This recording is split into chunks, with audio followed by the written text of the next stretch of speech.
All right, welcome back. We're gonna get back into this conversation about building or growing communities in the XR industry. That's AR and VR for those of you just joining us. And this next topic that I'm gonna take us into is removing or neglecting existing means of communication. And that also goes into not having any, right?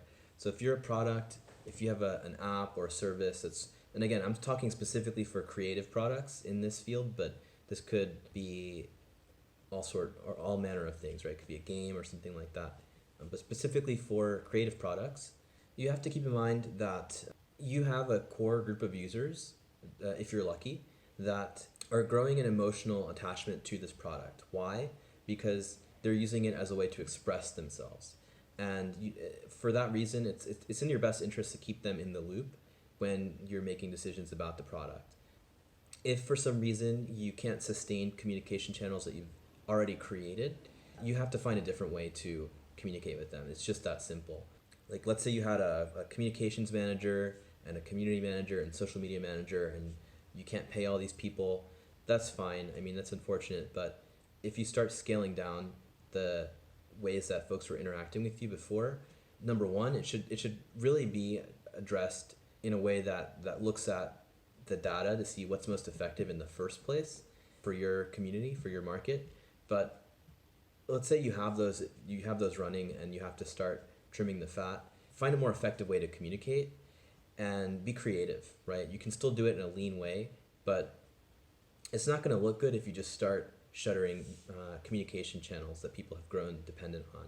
This is a small industry, and word gets around fast, and everyone's on Twitter, and so you want to make sure that you're communicative about things going on as best you can. So again, the last thing people want to feel like is that they don't matter, and that happens. That can tend to happen if you just go dark, right? And I know it can be hard for engineers and CEOs to kind of understand this, because their perspective on this issue is a little bit different because of their position within the product and within the company. But you have to practice empathy. Ultimately, the problems of the user, they're your problems, because if they're not happy with the tool, the product, the service, they're going to go somewhere else, right? So you have to listen to the user, figure out what the pain points are, and then address them in ways that are creative while still communicating with the user. That's kind of like the bottom line on that one. Again, feel free to challenge this if you want to. I'm just talking in broad strokes here. I think this is something that most people can agree on. What are some things you can do to kind of supplement these things, right? Well, you can fine-tune your knowledge base. If you don't have one, then you want to build one out. There's lots of different tools that do this. You can also add chatbots into the mix, and there's services like Intercom that I see a lot of these XR companies using. And the great thing about Intercom, which I really like, is you can take your knowledge base, you can take your chatbot widget, and you can link those things together. What that allows you to do is now you're empowering the user to find the answer themselves. They can talk to the chatbot, it'll link them to the articles in your knowledge base, and then right there they found the answer without having to create another ticket or adding a bunch of extra friction for a team that's already very small. The other great thing that I like about that product, again, I'm not sponsored by them, but I really like it, is they've got a great feature for product tours. And the thing is, with this feature, it integrates with everything else, and you can see where people are dropping off with your product. You can then fine-tune things as far as the user experience. So anyway, moving on from that. The other thing you can do, again, is you want to empower the user as much as possible. A lot of times I've been in situations where there's a small user base, because again, this is XR, so it's still a growing pool of people who have access to the hardware. And the ones that do are generally really enthusiastic about what they're doing, right? So these are the people you want to empower. If you can empower them, then they can help address the needs of the community. They can help fill in the gaps for you. Chances are folks are already doing this in some way, but I think making an effort to empower these users and support them, and if you can't pay them, that's okay. I mean, you do it within your means, but get creative, right? You can reward them in other ways. You can shout them out. This is going to encourage them you can give them a title in Discord, something that makes them stand out, right? Or if it's a virtual world, give them something special.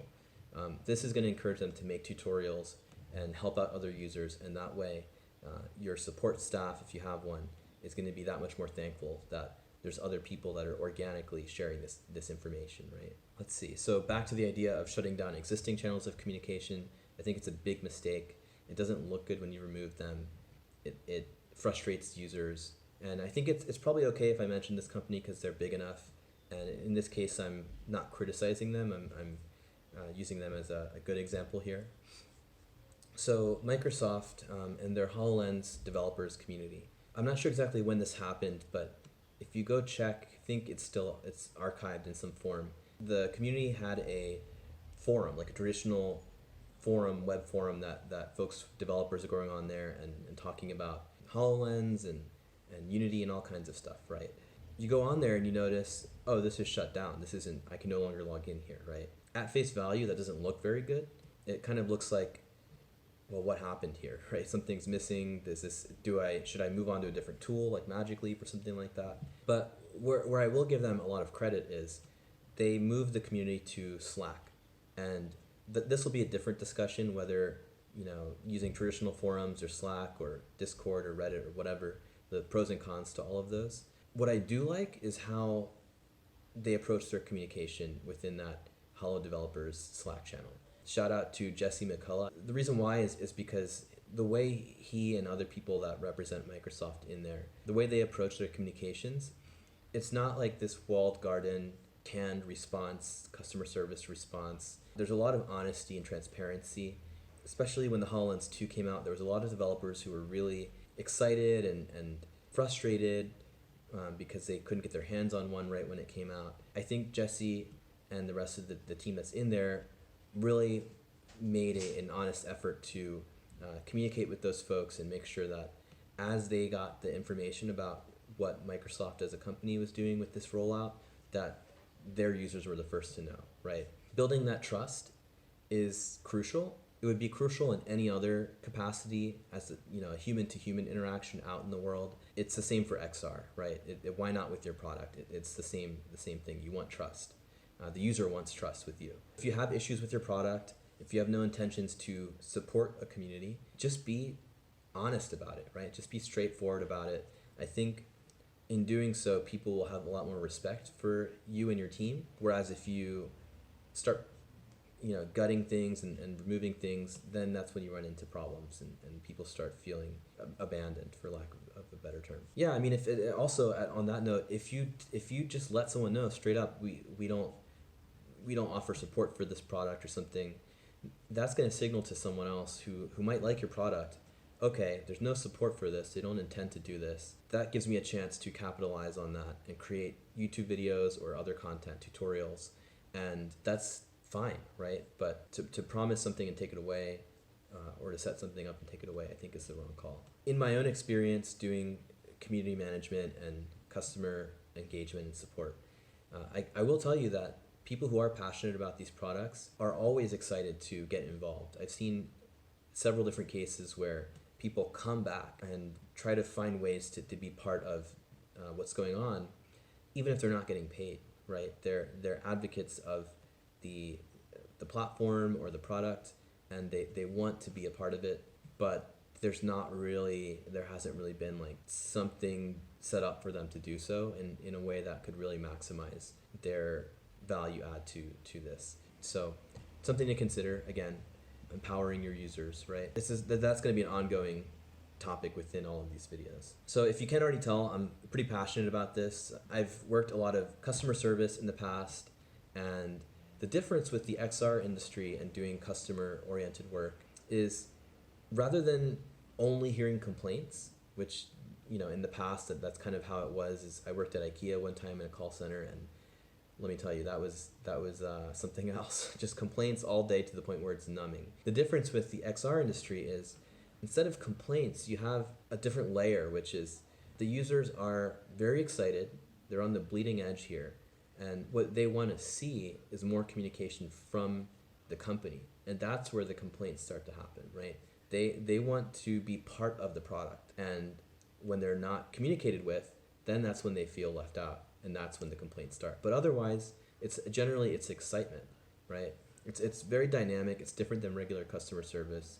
and it's something that companies, I feel like, should be acting on and supporting. To leave it off here, I realize that these efforts are only as successful as the companies that are out there allow them to be. So I hope that if you're working in a company that's in the XR industry, that they support you and your efforts to grow and sustain a community. If not, maybe that's something that we can build on together and start getting these ideas out there. So if you like this video, make sure you like and subscribe, leave a comment, share it. And if you really like it, there's a Patreon link and a few other ways you can support me. It would mean a lot, and it would let me know that you enjoy this content. So anyway, I'm going to work on some more videos, and I'll catch you in the next one. See ya.